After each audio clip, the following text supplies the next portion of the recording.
Let's continue here with politics, but sort of turn the page a little bit. It appears a majority of Nevada voters are in favor of legalizing recreational marijuana. That's according to a new KTNV-TV 13 Action News Rasmussen Reports poll.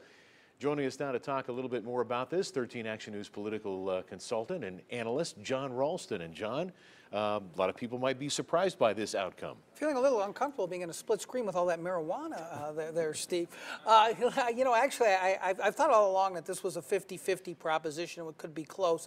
What people forget, though, is that no money's been spent yet on this. There's going to be a ton of money spent from a national group called the Marijuana Policy Project, which is going to spend a lot of money trying to legalize it in Nevada. They've always thought Nevada was fertile ground, so to speak, because of our libertarian streak here. The question, the real wild card on the marijuana initiative, to me, is Sheldon Adelson, who is very, very much opposed to legalizing pot. Will he spend some money? He has a little bit of money, you might have heard. And so if he decides to spend money against it, I think that tilts the scales against it. But what about looking at other states that have legalized it? Colorado, that'll be a good litmus test, I think, for a lot of people to decide one way or the other. Well, I guess it depends on how you feel about it. Colorado has been able to tax it and make a lot of tax revenue from it. There's been some controversy there. Of course, you have law enforcement, which is going to come out strong on this and say it's a gateway drug. It's going to lead to other drugs. That could have some sway with people, I think. So to the gun issue,